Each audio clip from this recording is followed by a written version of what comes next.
Hola chicos, ha llegado nuestro momento de la historia infantil y hoy tengo una historia muy interesante para compartirles. No sé cuántos de ustedes tienen mascotas, quizás algún perro. Pues esta historia tiene que ver con un perro. La hermana White llevaba un diario y en su diario ella registró la historia y le gustaba anotar ah, ilustraciones, cosas que ella veía y observaba. Y un día ella iba de Battle Creek, Michigan a Jackson, Michigan. Y estaba en el carruaje yendo en el camino entre esos dos lugares. Y ella vio que de repente apareció un perro pequeño, ahí un perro mestizo que iba caminando al lado del carruaje. Y ese perro era chiquitico, un poco, pues, pequeño, ¿no? Pero, bueno, la hermana White lo observaba mientras que iban en camino.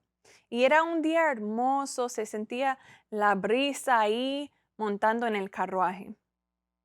De repente, llegaron a un punto que necesitaban cruzar un arroyo.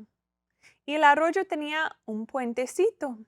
Así que iban a tener que cruzar el puente para poder continuar. Y un momento a otro apareció un perro por el lado de la carretera. Y recuerda que en ese entonces las, las calles, las carreteras no tenían pavimento. Así que estaba todo lleno de polvo igual. Así que cuando sale este perro grande del lado de la carretera, apareció como una nube de polvo también. Y el perro que apareció era un perro grande, un perro fuerte, un perro que le podía intimidar a uno. Y la hermana White vio ese perro grande y dijo, oh, ¿qué va a pasar a este perro chiquito que nos está siguiendo? Y ahí adelante hay un perro muy grande. Y el perro grande se veía como enojado, que él iba a atacar quizá al perro chiquito. Bueno, el carruaje seguía y el perro chiquito empezó a agacharse y a gatear, acercándose al perro grande. Así que quizás su perrito ha gateado alguna vez, lo ha visto jugando o algo, pero este perro lo estaba haciendo de manera que estaba un poco intimidado, ¿no? Tenía miedo del perro grande. Pero el perrito se acerca al perro grande y el perro grande salta y viene muy cerca al perro chiquito. Y la hermana White pues frenó el carruaje, tuvo miedo, no sabía qué iba a pasar con el perro chiquito. Ella no podía hacer nada porque era un perro muy grande. Y el perrito chiquito hizo algo muy interesante. El perrito, en lugar de gruñir o algo, decidió voltearse. Se dio la vuelta y expuso su barriga, sus partes que un perro grande quizás le podía atacar y hacerle daño. Pero el perro grande no pudo hacer nada. En lugar de responder a la violencia de este perro grande, el perro chiquito respondió en una forma desarmador. Por eso se llama esta historia un perro desarmador. Y bueno, eso tiene algo que enseñarnos, porque cuando alguien quiere atacarnos, cuando alguien quiere hacernos daños, ¿qué hacemos nosotros? ¿Le damos la otra mejilla? ¿O respondemos con una palabra fea, una palabra fuerte, una amenaza también? ¿Qué dice la Biblia? Les voy a compartir un texto. Este texto se encuentra en Proverbios 15 y el versículo 1. Dice, La blanda respuesta quita la ira, mas la palabra áspera hace subir el furor. Así que Dios nos ayude a ser así como este perrito chiquito que pudo desarmar al perro grande al responder de una manera pasiva, suave, no queriendo responder a un perro que quería atacar a este perrito, sino a responder en una forma sumisa, suave y paciente. Que Dios nos ayude a ser así como ovejas entre los otros animales que quieren hacernos daño. Dios les bendiga.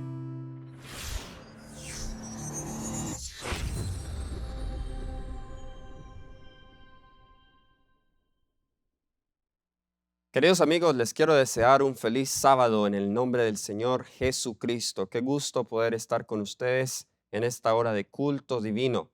Antes de comenzar a estudiar la palabra de Dios, quiero invitarles a que puedan inclinar sus rostros conmigo para tener una palabra de oración. Querido Señor y Padre bueno, en este momento nos consagramos a ti al estudiar tu palabra. Entendemos que las cosas espirituales deben entenderse espiritualmente, pero nuestras mentes son carnales y por eso te pedimos que nos des una mente espiritual para poder entender las cosas profundas de tu palabra. Ayúdanos, Señor, como pueblo de Dios, a ser fieles al mensaje que tú nos has dado y a poder tener una identidad adventista. En el nombre de Jesús, amén. En el año 1906, Elena White afirmó que el santuario era el fundamento de nuestra fe. Eso lo podemos encontrar en el manuscrito 20 de febrero 7 de 1906. Y ella también dijo, la correcta comprensión del ministerio en el santuario celestial es el fundamento de nuestra fe. Carta 208 de 1909. El tema de hoy le he titulado Crisis de identidad adventista. Y vamos a notar que el santuario hace parte de ese sistema integral de doctrinas que Dios ha dado a nuestro pueblo que nos identifican como la Iglesia Adventista del Séptimo Día. Pero, tristemente, la Iglesia se encuentra en una crisis espiritual, en una crisis de identidad doctrinal. Y hoy queremos no hablar del problema como tal, porque es muy fácil hablar del problema. Queremos hoy diagnosticar la razón de ese problema. Así que hablemos un poco de los pilares de la fe adventista. ¿Qué son los pilares? ¿Qué nos constituye como pueblos? Cuando nosotros estamos estudiando la Biblia con personas nuevas, ¿qué les decimos acerca del adventismo? Cuando las personas preguntan, por ejemplo, dicen, bueno, hay tantas iglesias, ¿qué los hace a ustedes únicos? ¿Qué los hace a ustedes distintos? ¿Qué los hace a ustedes diferentes? Bueno, comúnmente nosotros decimos, bueno, el sábado, la ley, no comemos cerdo. De pronto algunos dicen el santuario, otros dicen el espíritu de profecía y algunas de nuestras doctrinas. Parece que algunos están claros que tenemos algunas doctrinas distintas a otros, pero las personas que entran nuevas a nuestra iglesia no lo tienen claro. Ahora bien, hay otros que han propuesto pilares que en realidad no son pilares, que han tratado de introducir en la iglesia algunas normas o puntos doctrinales que en realidad no componen el corpus principal de nuestras doctrinas. Y lo que han hecho es de cosas menores y menos importantes, las han elevado a un grado de importancia mayor. Como por ejemplo, algunos han hecho de asuntos menores en relación a la reforma pro salud, en relación a la educación, en relación a la vida en el campo, en relación a cosas que atañen a convicciones personales, lo han elevado al estatus de pilar. Y entonces medimos a las personas con base a todos esos requisitos que debemos seguir. Y si no los seguimos estrictamente, pues no somos adventistas. Ese es el otro extremo. Entonces tenemos el extremo legalista, donde se han tratado de colocar pilares donde no los hay. Y esa fue una de las crisis de 1888. Les voy a leer algunas citas. Cuando la hermana White escribe sobre los supuestos pilares que el presidente Butler en su tiempo estaba sugiriendo. Cuando se dio el mensaje de justificación por la fe, G.A. Butler, él animaba a los delegados, él por la enfermedad no pudo asistir a ese congreso, pero animaba a los delegados y les decía, paraos por los pilares. Pero era un pilar legalista, pues era un pilar que él defendía donde se exaltaba la ley por encima de la fe de Jesús, donde se creía que somos salvos por las obras. Pero el otro extremo es el extremo de creer que solamente acepta a Jesús, es suficiente, cree en Jesús y Jesús lo es todo. Ahora, no me malinterpreten con esto. Siempre me da temor cuando digo esto, porque es muy fácil malinterpretarlo. Yo creo que ningún cristiano niega que Jesús lo es todo. Ningún cristiano niega que Jesús es la base de nuestra salvación. Ningún cristiano se atreve a decir que hay algo más aparte de Jesús que nos dé méritos. Para nada. El problema es que el Jesús moderno de algunas denominaciones y de algunos sectores dentro del adventismo es un Jesús completa o parcialmente desprendido del corpus doctrinal de nuestra iglesia. Es un Jesús desprendido de las obras. Es un Jesús desprendido de la obediencia. Es un evangelio que apela solamente al amor, a la emoción, al cariño, dejando a un lado o minimizando el deber de cada cristiano. Definamos un poco acerca de los pilares, pero quiero preguntarles, ¿son los pilares importantes? Vamos al libro de Proverbios, el capítulo 9, el versículo 1, Proverbios del capítulo 9 y el versículo 1. Proverbios el capítulo 9, el versículo 1 nos dice, la sabiduría edificó su casa, labró sus 7 columnas. Interesante que en la alegoría de la sabiduría, en el libro de Proverbios, Salomón compara la sabiduría con una casa que tiene 7 columnas. 7 en la Biblia, el número de perfección, de algo completo. Es decir, que para que la casa sea firme, la casa de la sabiduría, necesita buenas columnas, perfectas, 7 columnas. Es decir, que un pilar es la estructura en una edificación que da estabilidad a esa edificación, a esa estructura. Es el poste, es la columna vertebral de toda la edificación. Ahora, un sinónimo de pilar también es hito, ¿ok? O cerco. Vamos a Proverbios capítulo 22, versículo 28. Proverbios capítulo 22, versículo 28. Lindero dice acá. No traspases los linderos antiguos que pusieron tus padres.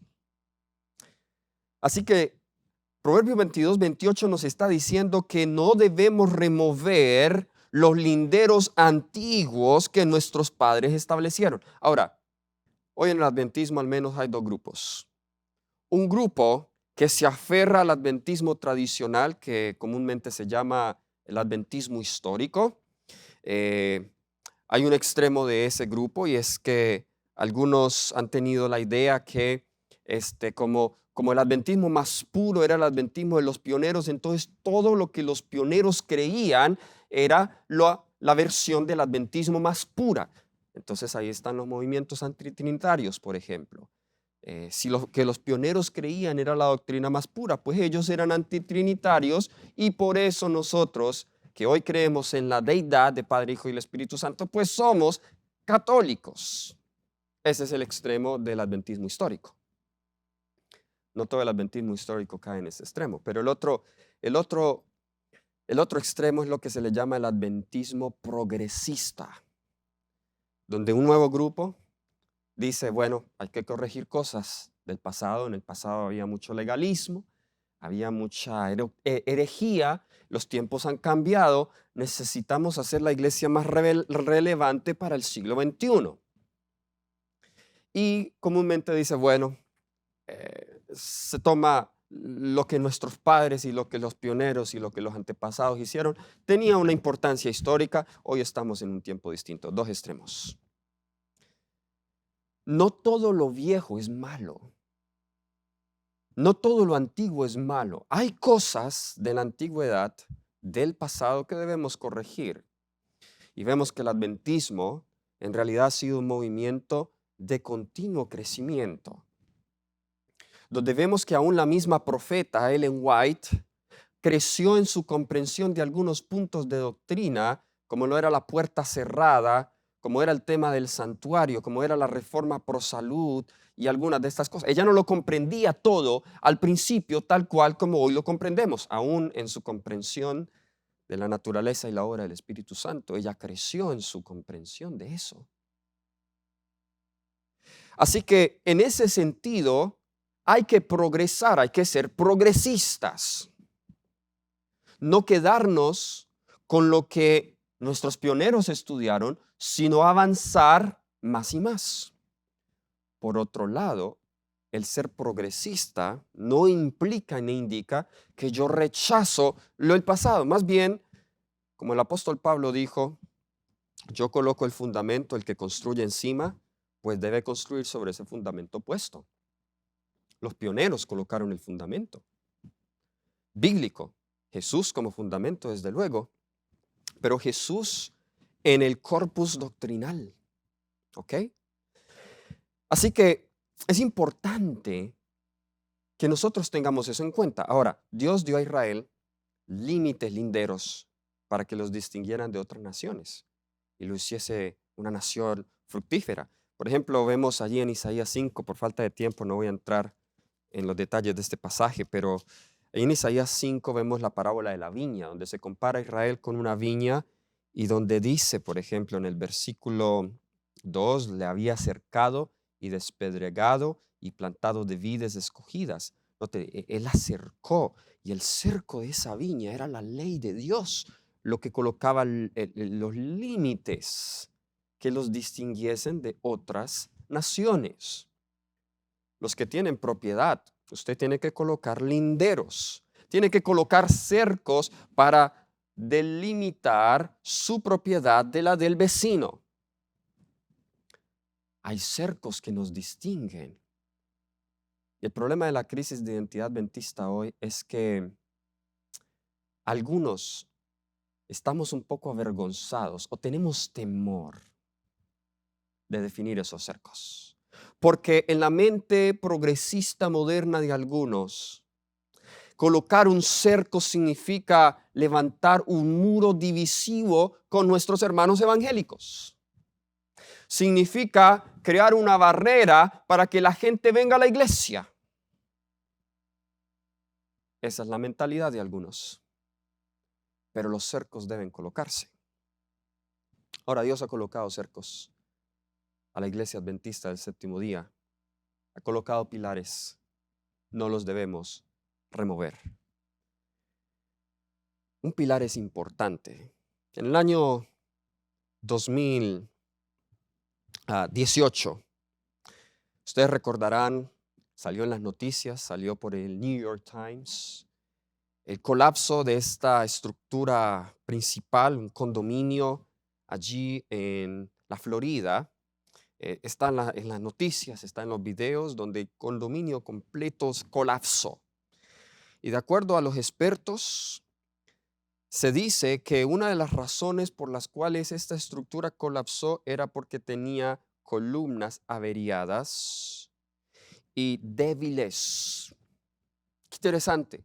Las columnas, las vigas estaban averiadas.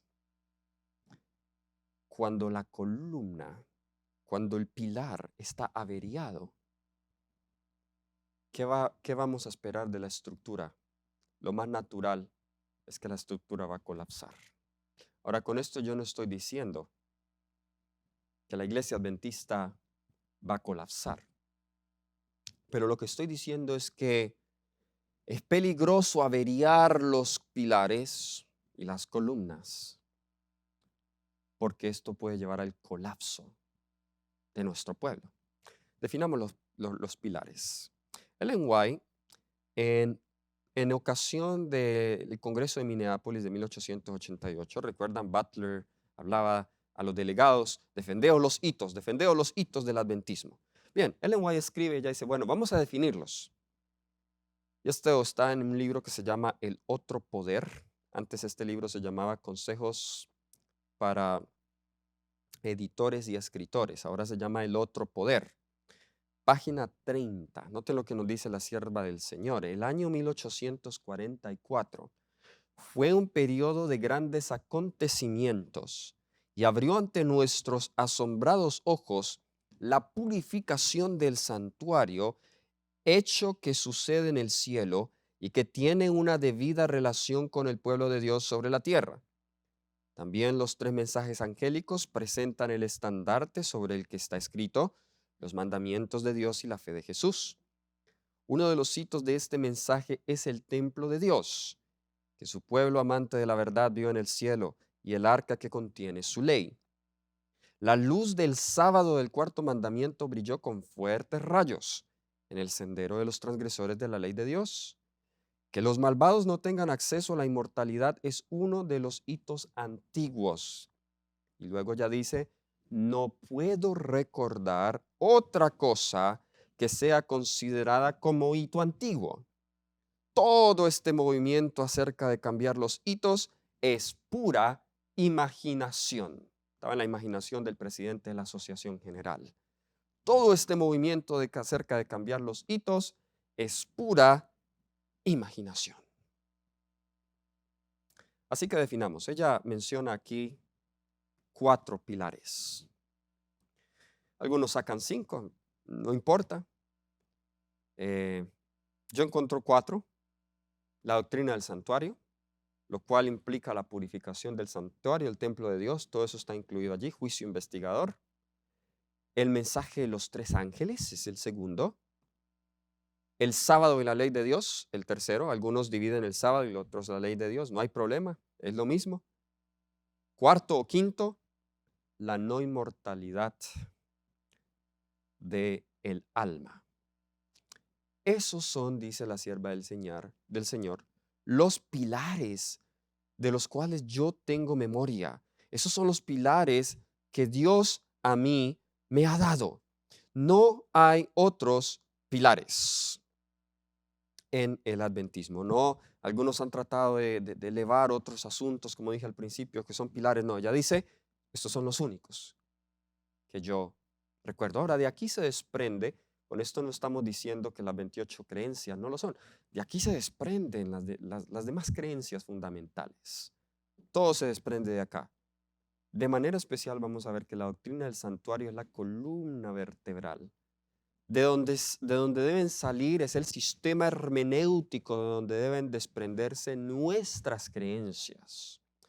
Cuando como adventistas del 7º día, ya voy a mostrar con evidencia, perdemos de vista la doctrina del santuario, entonces lo que nos espera es una crisis de identidad. Otra cita en el mismo libro, en la página 29, dice: hemos de entender ahora cuáles son los pilares de nuestra fe, las verdades que han hecho de nosotros el pueblo que somos, guiándonos paso a paso. ¿Qué nos hace, de acuerdo a esa cita, el pueblo que somos?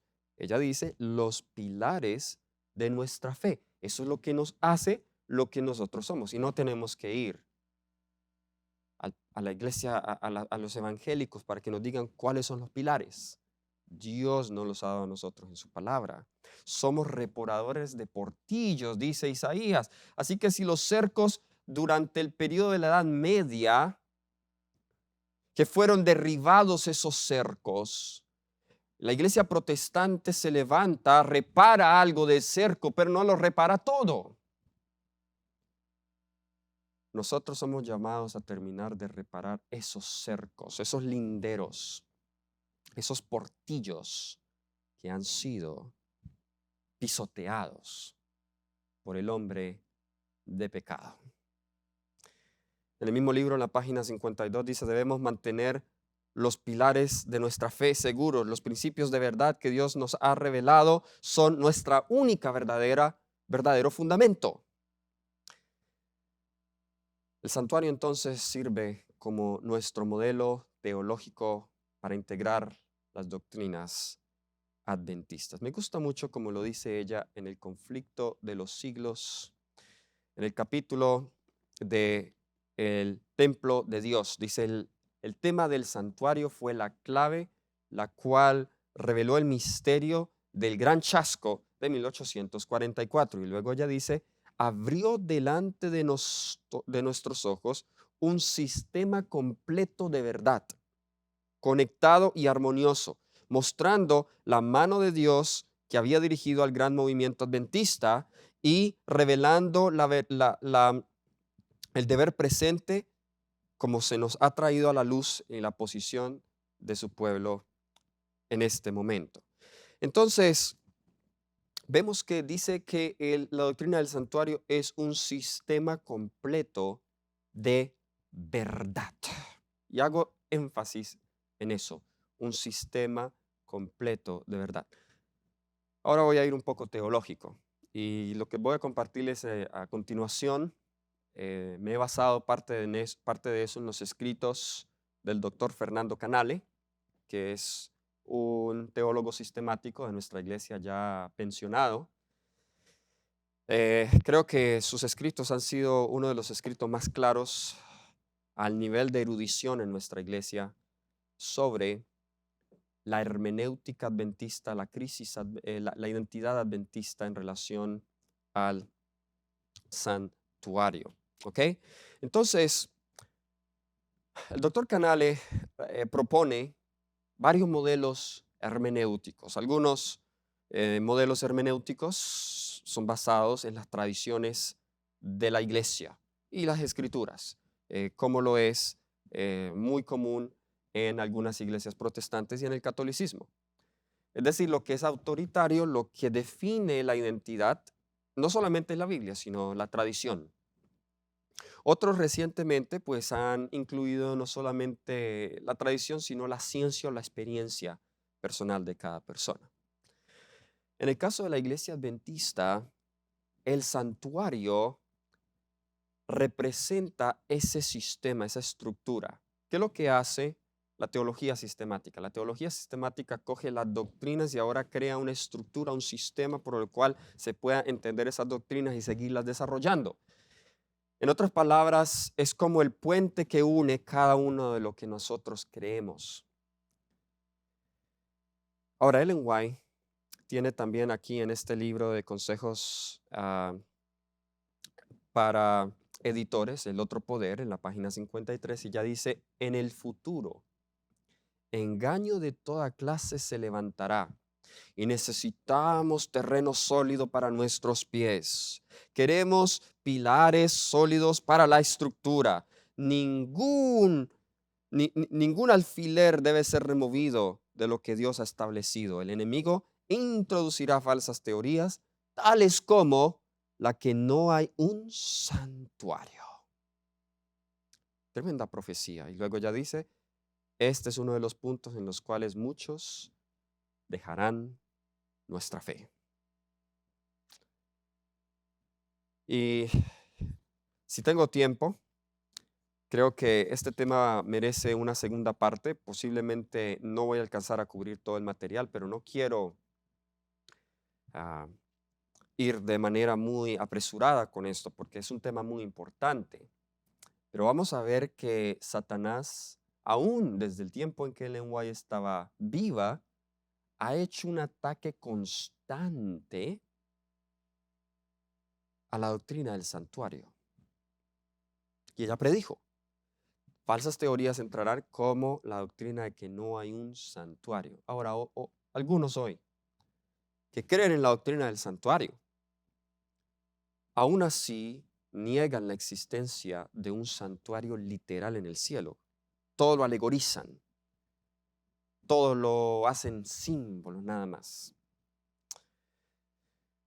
Ahora, página 53 en el mismo libro dice, Satanás está luchando continuamente para traer suposiciones falsas en cuanto al santuario, degradando las representaciones maravillosas de Dios y el ministerio de Cristo, de nuestra salvación, en algo que encaja a la mente carnal.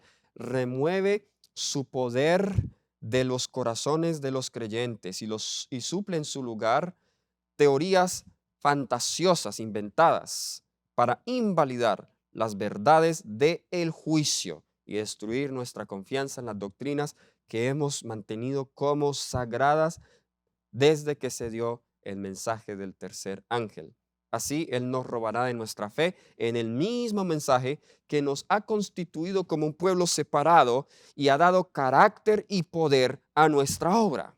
De nuevo, nótese la obra que está haciendo Satanás. Él quiere suplir, quiere quitar de medio de nosotros la doctrina de la administración de Cristo Jesús en el santuario celestial, porque si Él sabe que Él lo puede hacer, nuestra confianza en las demás doctrinas va a comenzar a debilitarse. Luego ya dice, página 54, sé que la cuestión del santuario permanecerá en justicia y verdad, así como la hemos mantenido por muchos años. Es el enemigo que conduce las mentes a otros lugares. Él está encantado cuando aquellos que conocen la verdad se convierten en personas que están tan atiborradas de escrituras colectando aquí y allá para amontonar teorías erróneas, las cuales no tienen fundamento en la verdad. La escritura así usada es mal aplicada. No se es usada para sostener el error, pero no para fortalecer la verdad. No para fortalecer la verdad. Ahora quiero citar del doctor Fernando Canale en su artículo From Vision to System, de visión al sistema, Finishing the Task of Adventist Biblical and Systematic Theologies, terminando la tarea de Adventismo Bíblico y Teología Sistemática, parte 2, la página 1. Noten lo que dice el doctor Canale. Durante la segunda mitad del siglo XX, el adventismo evangélico rechazó la doctrina del santuario porque contradecía su comprensión teológica de justificación por la fe extraída del sistema teológico protestante. Qué interesante esta cita. Consecuentemente, abandonaron la interpretación historicista de los pioneros en la profecía, eso fue lo que hizo Desmond Ford, la doctrina del santuario y la comprensión de la salvación como un proceso histórico. Puesto de manera sencilla, este sector, no es toda la iglesia, es un sector, en el adventismo se convenció de que la interpretación profética de los pioneros y la comprensión escatológica de la teología estaba incorrecta. Ahora, aquí hay un problema que tenemos, y es que en la crisis de Desmond Ford, que vamos a hablar en una ocasión acerca de eso, Desmond Ford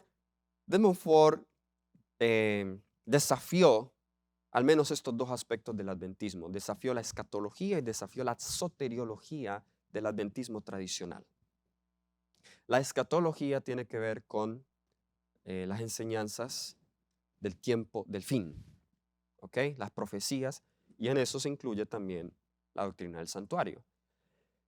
Y desafió también la doctrina, la soteriología que tiene que ver con la doctrina de la salvación, proponiendo una comprensión más evangélica protestante de lo que es justificación por la fe.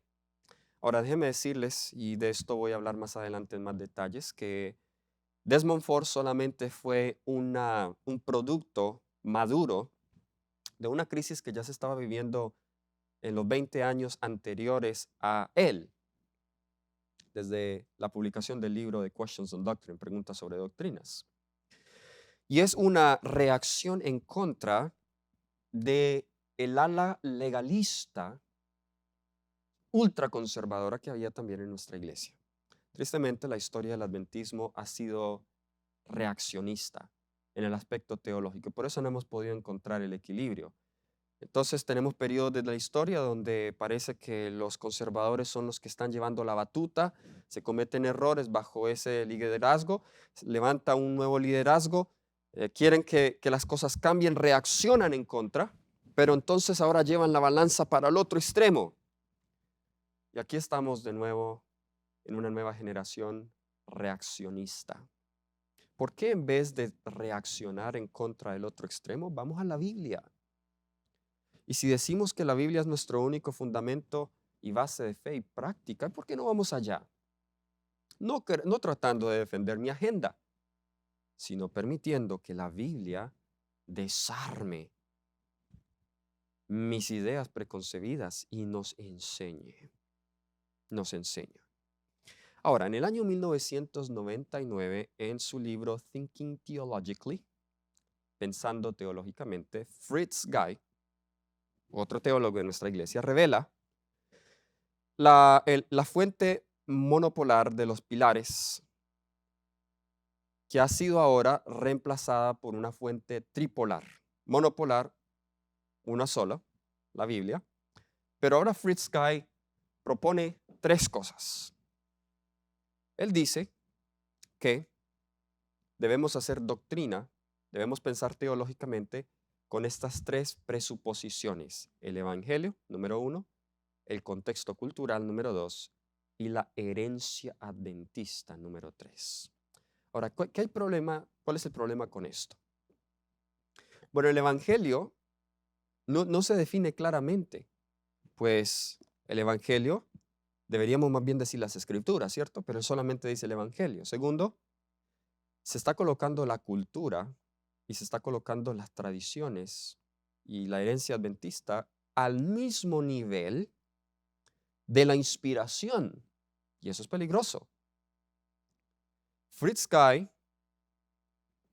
rechaza el principio de sola escritura de la Reforma como y citamos las palabras exactas de él, una exageración polémica, y aprueba el modelo wesleyano, el cuadrilátero de la escritura: la tradición, la razón, la experiencia. De acuerdo a él, estas fuentes trabajan juntas, mutuamente complementándose la una a la otra. Ahora, hablando estrictamente, el lema de la Reforma era sola escritura. Por sola escritura, popularmente se interpretaba la Biblia y la Biblia sola.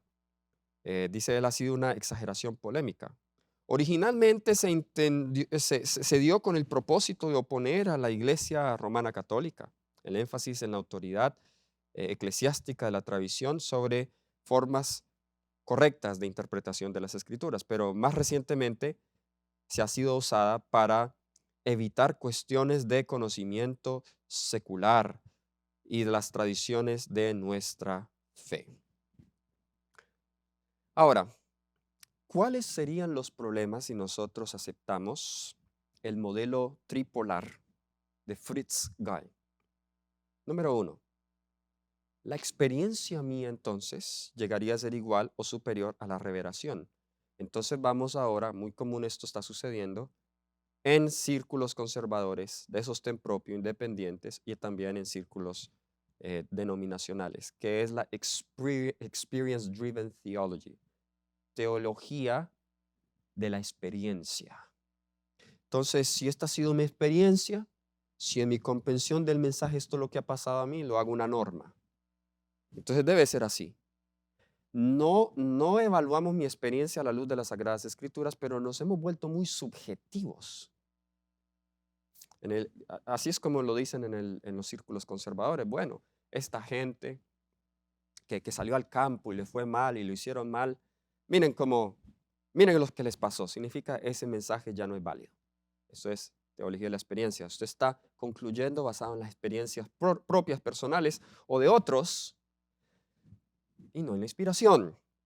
¿Ok? Este es un problema. Otro problema es pluralismo teológico. Es decir, podemos llegar al punto en el cual ya estamos, en donde se fomente tanto el respeto mutuo, que debemos siempre tenerlo, al punto de que ya perdamos la identidad y simplemente cada uno tiene la libertad de creer lo que quiera. Yo no creo que cuando Jesús habló de la unidad, a eso se estaba refiriendo, mientras que nosotros debemos tolerarnos y respetarnos en los asuntos mínimos o asuntos secundarios de nuestra fe, pues cada persona tiene el derecho de comprender ciertas cosas a su manera. En los pilares no puede haber pluralismo, que ya los definimos. Allí no puede haber pluralismo teológico. Otro problema sería que la cultura se convertiría como una fuente primaria para definir teología. Les doy un ejemplo. El problema que hay hoy en nuestra iglesia en cuanto a la teología de la música, que no tenemos clara nosotros todavía en cuanto a la música, cuál es la música aceptable o no. ¿Será que esto solo se aplica al contexto de adoración? Que en cuanto no estamos en el contexto de adoración, en una reunión social, si usted mira, la mayoría de los argumentos que se dan son argumentos culturales, poco de la escritura.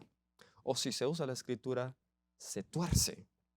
O si fuéramos al santuario, ahí entenderíamos aún principios de música. La ciencia, ese es el otro problema de este modelo, la ciencia ahora puede ser o puede pasar por alto la revelación. Hay un sector en el adventismo hoy que niega los primeros 11 capítulos del Génesis porque no pueden ser comprobados científicamente. Promueven la teoría de la evolución. Se promueve o se niega que hubo un diluvio universal.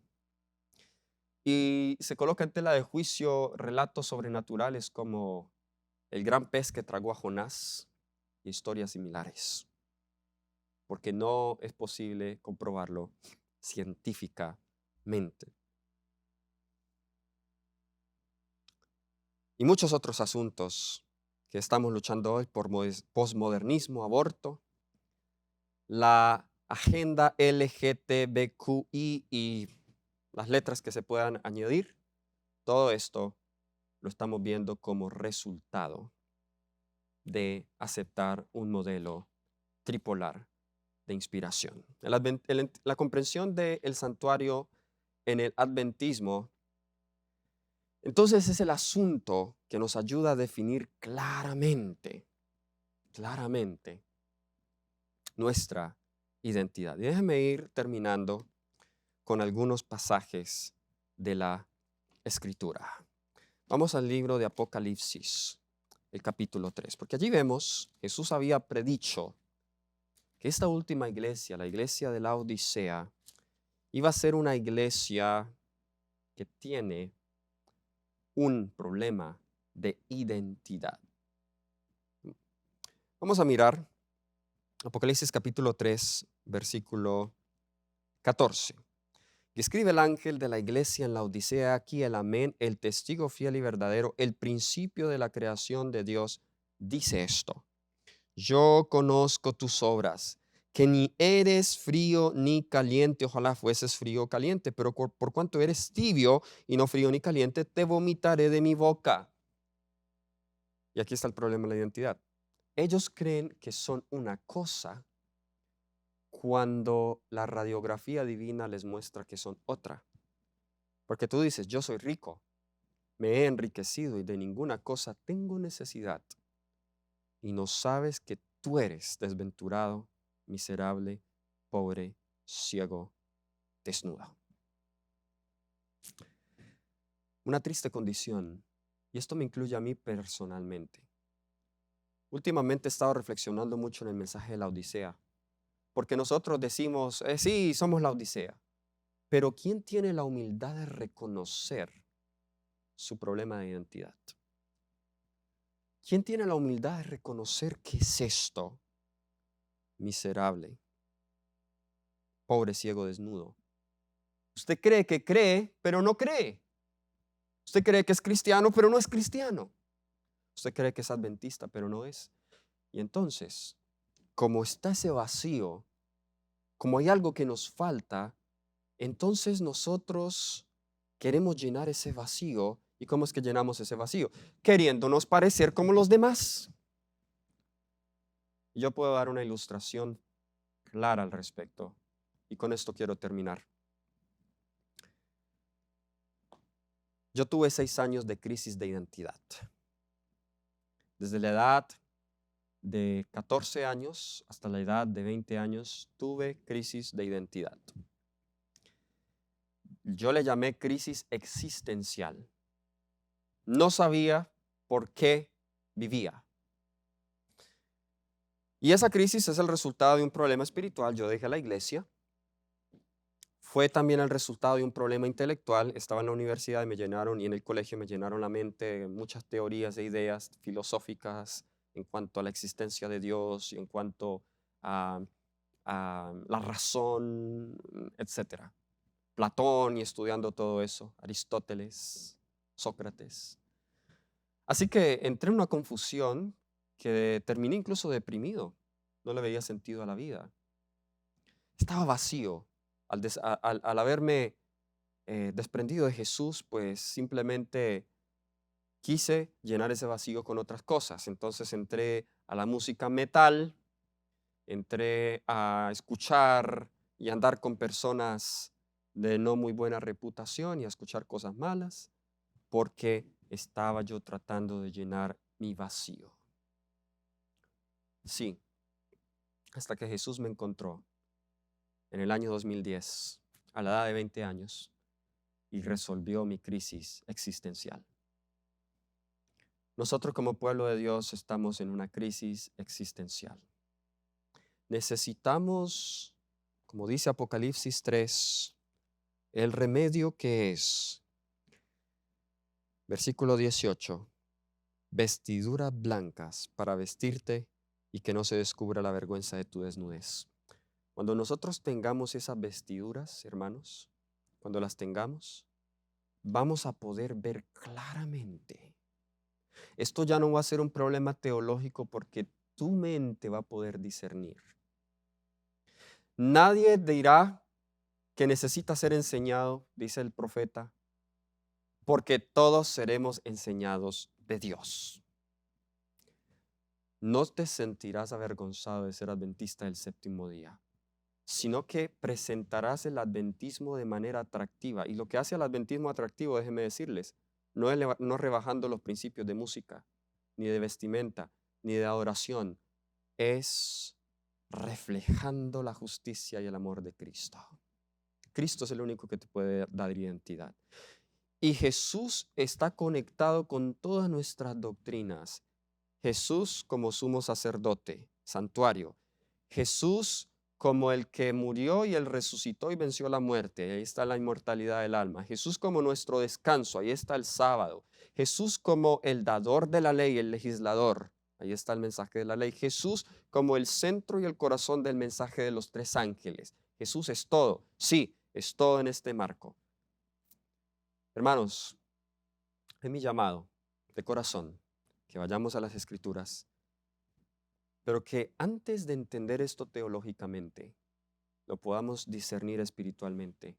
Y la único que te va a ayudar a discernir esto es la justicia de Cristo. Vamos a orar. Querido Padre Celestial que moras en las alturas de los cielos, te imploramos que abras nuestros ojos, nos ayudes a entender tu palabra, nos ayudes, Señor, a ver cuál es el mensaje que tú nos has dado. Sobre todo, vístenos con la justicia de Cristo. Ayúdanos, Señor, a caminar en la luz y no en las tinieblas. Ayúdanos como iglesia, Señor, gimo y clamo por la crisis que hay hoy en nuestra iglesia, pero sé que tú estás al control y encomiendo tu iglesia en tus manos. En el nombre de Jesús. Amén.